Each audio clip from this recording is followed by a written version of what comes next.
Hello everybody, this is Toy Reaper here, and we are back with another tutorial. I haven't had one in a while, but I haven't had a video in a little while, and a lot's been going on. I have a new job that I will be starting soon, and I've been having to do a lot to prepare for that. But yeah, I should be back now, hopefully going to be a little bit more regular. My goal is at least one video a week, so yeah.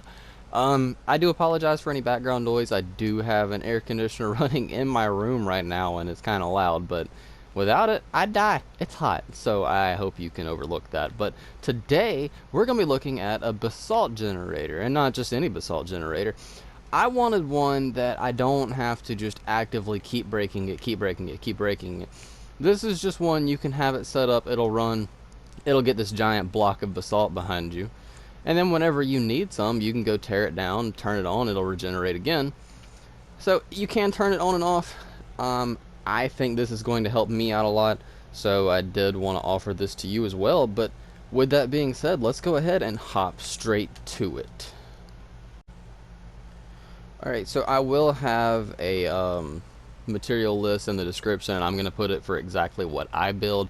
You can always make it smaller if you want it, so that will just be for exactly what you see here. But we're going to start with the actual basalt generator itself that's actually going to convert it. So we're going to have the soil there, and just put some blocks around that. And then we are going to have blue ice right here, and a lava bucket. When the lava bucket goes over that, it will turn to basalt. And then right behind where that's generating, we're just going to put a piston. That's going to be what's actually pushing them off to the side. Now the next thing that we're going to do is we're going to put a line of pistons right here. And we're going to make it 11 of them because it can push 12, and then this will be 1. So then we'll have 11 here. So that's 1, 2, 3, 4, 5, 6, 7, 8, 9, 10, 11. Now, normally what I would do on a wall of blocks that I'm wanting to push out, I would have a smart piston down here at the end, but since we have the pistons on the ground, I can't put a redstone torch for it to pass over. So instead what we're going to do is we're going to have an observer watching for that basalt. We're going to put a repeater right here on 4 ticks going into a block, repeater coming out, 4 ticks, a block, piece of redstone, and then a repeater going back into the original one on 3 ticks. Now this is going to allow the observer to go off once when the block is placed in front of it, but it won't go off a second time when the block is moved. So on the other side, we're going to put a repeater coming out with a block there, a repeater coming out the side of it, and then we can just run redstone all along here, not on top of that one. But that'll have enough signal strength there to power all of these pistons. And just to show you, if we had basalt get pushed down and get pushed right in front of this observer, they all get pushed up, but it doesn't go off again. And just to let you watch how this side works, let me actually get a different angle here. You can see it goes around once, that locks it to keep it from going off again. So that's how we're actually going to get it up. On this side, with the actual basalt generator itself, we're not going to have an observer or anything. We're just going to have this run off of a redstone clock. So we're going to have 1, 2, 3, 4 repeaters going that way, 1, 2, 3, 4 going that way. Connect this side up with redstone. And then on the side that the repeaters are going away from the farm, don't put redstone there, put a piece here. And then we're just going to take out 1, 2, 1, 2.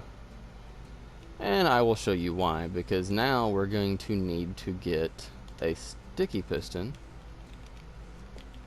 Block there, no, one more back. So it's going to be a 3-block gap, then a sticky piston, because we're going to put slime blocks just like so. Make sure you don't have any blocks around it that are going to be getting stuck to the slime block.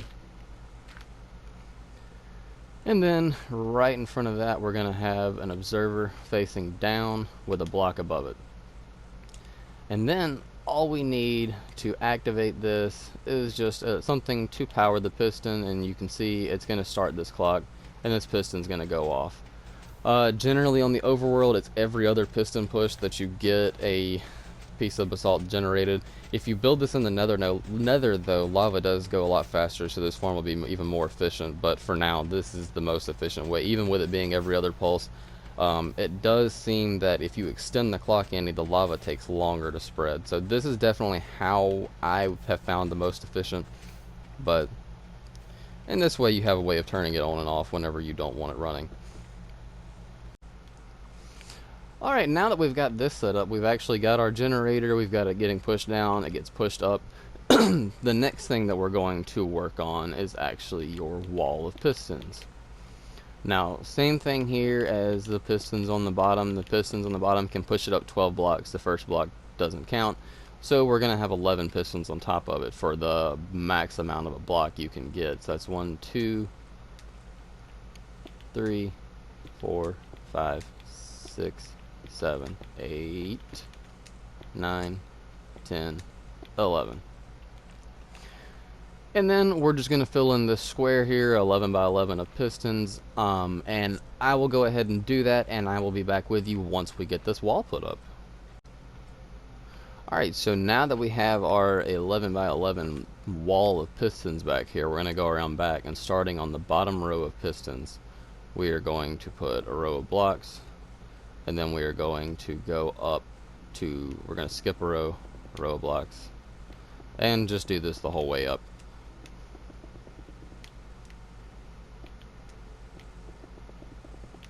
And finally we will end on the top row of pistons. And the reason we're skipping blocks is because if you power this redstone right there, it's going to power this piston that it's going into, but the block it's on is also powered, so that piston there will also get powered.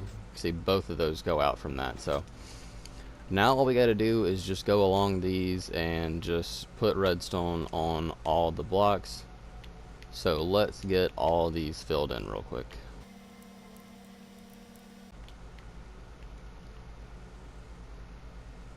Alright, so now that we've got that done, the next thing we're going to do is we're going to get some glass here. And we are going to go next to this redstone. We're going to go up and we're going to skip a row of redstone, go next to that one. Skip a row of redstone and go next to that one. And then just put a repeater on each of these.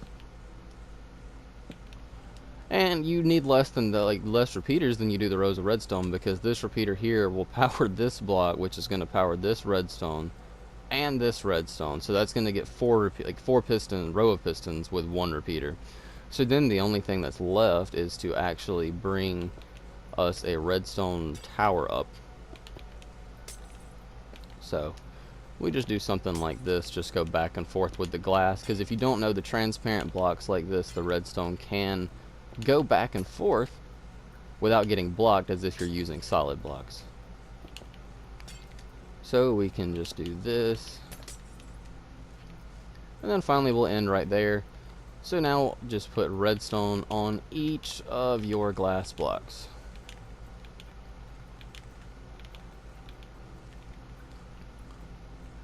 And then your final thing here is we're going to bring it off of our line of redstone we already have.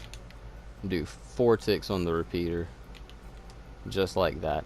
And now if you'll watch, if we place a block here and update this observer, that whole wall of pistons will go off right after the blocks get pushed up. So how this is going to work is each time the blocks are going to get pushed up one row, it's going to get pushed up from here, fill in this whole entire first row.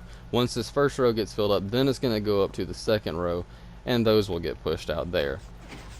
And it'll keep running until you get a full block of basalt just like that. But that is the whole farm done. I would love to be able to design it differently and use TNT to collect it and have it completely AFK, but right now Bedrock still does not have the 100% drop rate on TNT.